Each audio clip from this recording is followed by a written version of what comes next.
Kita juga akhir-akhir ini dihebohkan ya dengan ada aksi pria ini membawa karung, Ya, ternyata isinya adalah mayat. betul. Polisi menggelar olah tempat kejadian perkara kasus pembunuhan pekerja konveksi yang jenazahnya ditemukan di dalam karung di bahu jalan dan Mogot, Tangerang, Banten. Pada Jumat dini hari, polisi menggelar olah tempat kejadian perkara atau TKP di tempat korban dan pelaku bekerja ini di sebuah tempat konveksi di Jalan Masjid Darul Falah, Petukangan Utara, kawasan Pesanggerahan, Jakarta Selatan. Dalam olah TKP, polisi mengambil sampel darah yang tercecer di lokasi kejadian. Selain itu, polisi juga menemukan barang bukti utama berupa shock breaker motor dan sebilah pisau yang digunakan kuat. Diduga kuat digunakan oleh pelaku untuk menghabisi nyawa korban. Selain menggali motif di balik aksi kejam pelaku, olah TKP dilakukan sebagai upaya polisi untuk melengkapi berkas perkara kasus pembunuhan ini.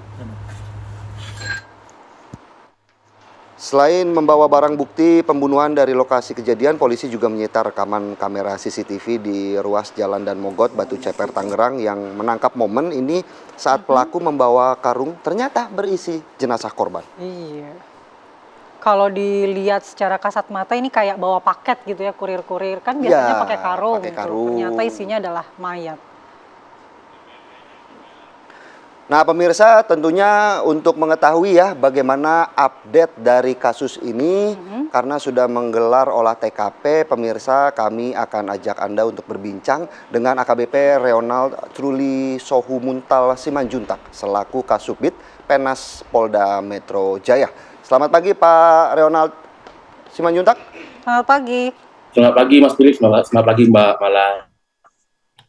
Baik, Pak Reonald, kami ingin mengetahui bagaimana kemudian hasil dari penyelidikan polisi yang kemarin telah menggelar olah TKP. Apakah motif dari pelaku juga sudah diketahui oleh pihak kepolisian? Iya, dapat kami jelaskan kepada para pemirsa sekalian bahwa berawal dari laporan tindak pidana ditemukan adanya bungkusan yang dari karung yang ternyata setelah diperiksa adalah mayat dari seorang pria, dan di situ kita duga dari hasil pembunuhan, ya. Kemudian itu terjadi di Jalan Dan Mogot di Tangerang, Provinsi Banten.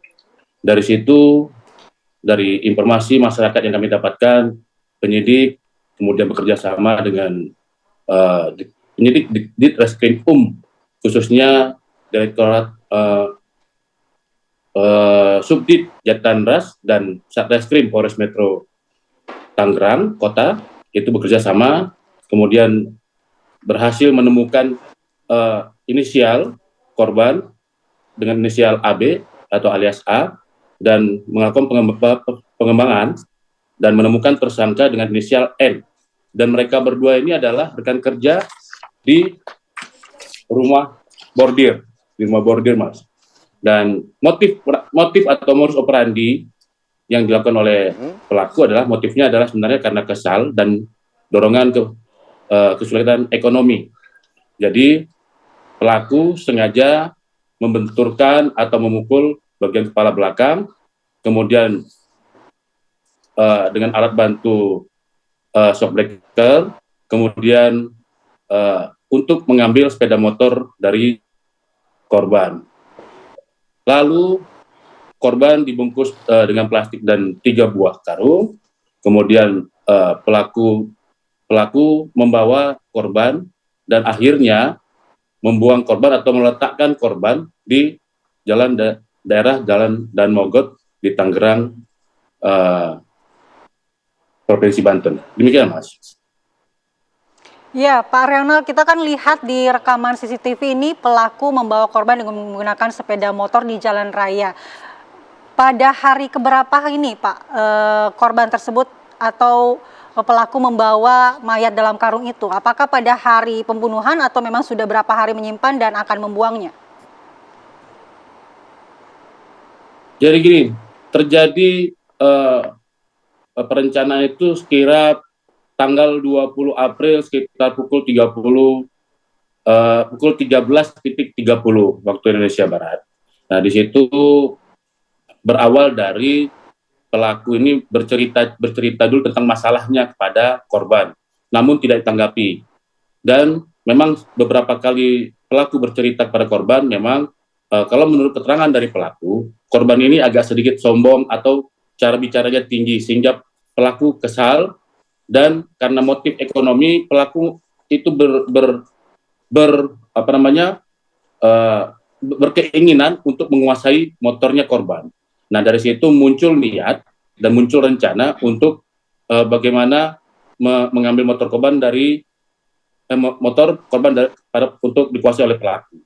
Nah, di situ yang bersangkutan mulai merencanakan, kemudian setelah memastikan bahwa korban ini sudah tidak bernyawa lagi, yang tadi saya sampaikan, membungkus dengan plastik dan karung, dan berhasil menguasai motor dan menemukan kunci motor tersebut. Akhirnya pelaku dibawa oleh korban mencari titik. Ulangi, korban dibawa oleh pelaku mencari titik dan ditempatkan di daerah di Jalan Dan Mogot di Tangerang, Mbak. Dan di situ memang pada hari itu juga dan berdasarkan kecepatan informasi yang kami dapatkan dari masyarakat, maka pihak penyidik, kawan-kawan penyidik berhasil mengungkap kurang dari 24 jam. Demikian, Mbak. Baik. Pak Reonald, kami juga penasaran ketika pelaku ini melancarkan aksinya untuk membunuh korban, apakah ada saksi mata di tempat kejadian, dan sejauh ini sudah berapa saksi yang kemudian dimintai keterangan oleh pihak kepolisian? Jadi di rumah Hera Bordir itu hanya mereka berdua. Jadi pelaku memanfaatkan kelengahan dari korban yang pada saat itu sedang bekerja membordir suatu di rumah bordir tersebut. Jadi dari belakang pelaku memanfaatkan kelengahan korban, dari situlah rencananya atau aksinya dilakukan, Mas, gitu loh. Dan kami dari pihak penyidik Polda Metro Jaya, Direktorat Reserse Kriminal Umum, sudah berhasil dari 3 TKP itu berhasil mengamankan mulai dari pakaian korban pada saat itu, kemudian karung yang ditemukan di sekitar TKP, plastik, kemudian alat atau shopmaker yang digunakan untuk memukul korban, kemudian sepeda motor, dan ada 25 alat bukti lainnya lagi yang berhasil diamankan oleh penyidik, termasuk juga sampel darah yang ada di TKP. Demikian, Mas. Baik, Pak Reonald, mungkin sedikit saja terakhir ancaman hukumannya, mengingat ini kalau dari keterangan Pak Reonald tadi sudah direncanakan ya oleh pelaku untuk membunuh korban, ancamannya seperti apa? Ya, pada pelaku kita terapkan pasal 338 tentang pembunuhan dan pasal 365 KUHP tentang pencurian dan kekerasan, di mana ancaman hukuman paling lama 15 tahun penjara, Mas. Baik, terima kasih Pak AKBP Reonald Truli Sohumuntal Simanjuntak, selaku Kasubdit Penas Polda Metro Jaya, terkait update ya informasi kasus pembunuhan yang agak ngeri, bahwa mayat di motor begitu ya. Dibawa-bawa, padahal rekan kerja sendiri. Ternyata motifnya tadi memang ingin menguasai harta benda korban dan juga sakit hati. Ya, baik, terima kasih. Selamat bertugas kembali, Bapak.